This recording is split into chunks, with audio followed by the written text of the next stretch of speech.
What went wrong in Venezuela? From Caribbean beaches to snow-capped mountains, the country has it all. It has the largest proven oil reserves in the world.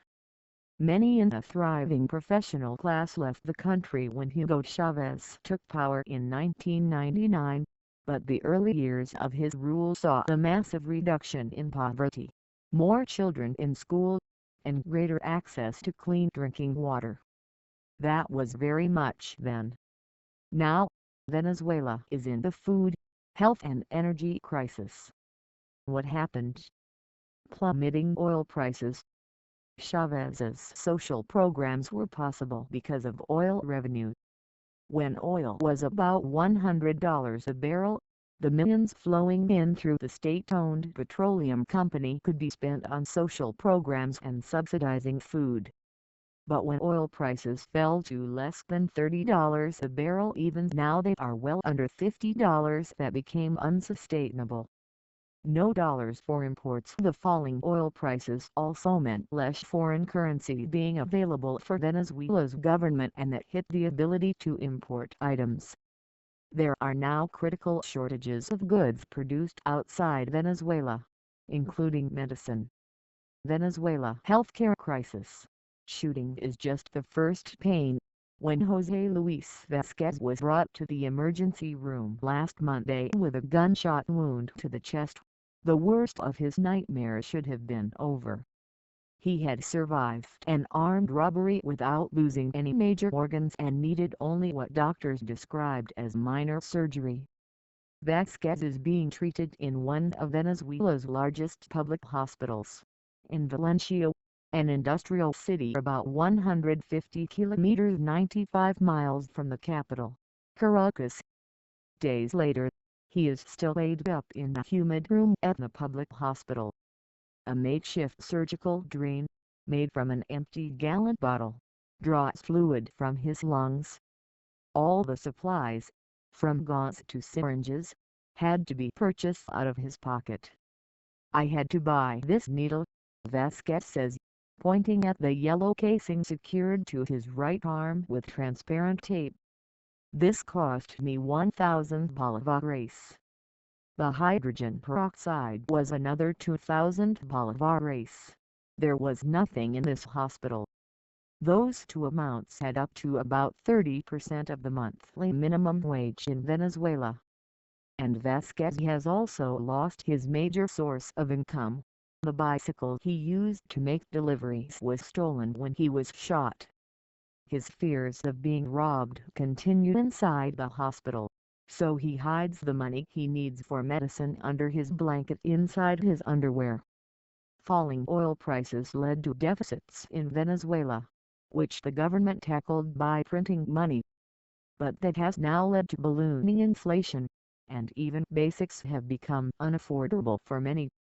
Luis Hidalgo, who's been in a wheelchair with a leg in a cast after a car accident, says he's been awaiting further treatment on his leg for 40 days. He, too, had to buy his medical supplies, and he says they were stolen when he was heavily sedated. "A few weeks ago I went into the operating room, and when I came out, not only had I not had the surgery but everything was gone." Some in the hospital believe the medicines are being swiped from the facility to be sold on the black market, as government rationing of medications has made even basics, like pain relievers, hard to come by. Yomera Meza's daughter Jennifer was scheduled to have a tumor removed from her neck this week, but surgery was cancelled because of the lack of supplies.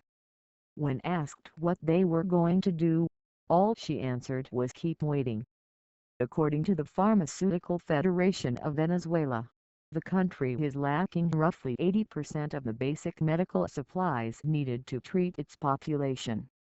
Doctors attending to these patients are also without resources. The group of residents treating Vasquez and Meza said they don't even have paper to write prescriptions on, and, up until recently, were working without any light in their lounge. "We used to have operating rooms working 24 hours a day," said Mary Angel Fonseca, the surgical resident. This was an elite hospital. This week, the opposition-controlled National Assembly officially declared Venezuela is suffering the national humanitarian health crisis. During the 3-hour debate, legislators said President Nicolas Maduro must present a plan to guarantee access to essential medical supplies and open the country's borders to international aid. Maduro's government denies there is a crisis and says his administration has opened more than 2,000 urgent care facilities throughout the country. He also accused the opposition of plotting to privatize the country's national healthcare system. Price controls. Chavez ordered that prices of key items be slashed so that everyone could afford them.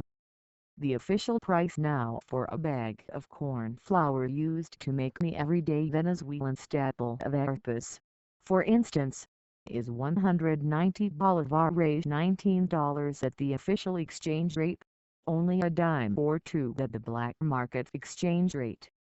And while that is affordable for consumers, the price of flour and other key items is below the cost of production, so domestic producers have stopped making it. That made imports more essential, exacerbating the lack of foreign currency. Venezuela rarely publishes its own economic data, but the International Monetary Fund reports the country is being crippled by price increases in the real world, away from the government stores where prices are kept artificially low. Venezuela, a land of 500% inflation, Venezuela is spiraling down fast while its biggest problems are skyrocketing up. Inflation in Venezuela is projected to increase 481% this year and by a staggering 1,642% next year, according to new estimates released Tuesday by the International Monetary Fund. Venezuela is on the precipice of hyperinflation, says Catherine Brunier, research director at Baltic Capital Markets in Miami. The IMF also forecasts that Venezuela, which rarely publishes its own economic data, will have an unemployment rate of 17% this year and nearly 21% next year. For some context, the last time the unemployment rate hit that high in the United States was during the Great Depression in the 1930s, when it spiked to as much as 25%. Venezuela is experiencing a very severe economic crisis, says Francisco Rodriguez, chief Andean economist at Bank of America Merrill Lynch. This is not a recession, this is a depression. Inflation has already been a huge problem in Venezuela. In January, the Venezuelan government said inflation rose 141% in the year ending in September. That means prices for all types of goods, such as milk, sugar and flour, are soaring. Basic goods such as toilet paper and soap are in such short supply some hotels are asking guests to bring their own. The value of Venezuela's currency is crashing rapidly. On the black market exchange, where most Venezuelans exchange US dollars for the home currency, bolivars, $1 equals 1,125 bolivars. A year ago, $1 equaled 258 bolivars. Venezuela's official exchange rate system is complicated and has multiple tiers. One exchange rate allows ordinary folks to exchange $1 for 306 bolivars, well behind the black market rate. Socialist President Nicolas Maduro has continued the massive public spending and welfare programs that his predecessor, the late Hugo Chavez, instituted over a decade ago. However, the country can ill afford them. Its economy is in trouble and plummeting oil prices has only made it worse. Venezuela has the world's largest oil reserves and about 95% of its exports are oil. The country is overwhelmingly dependent on oil to power its economy.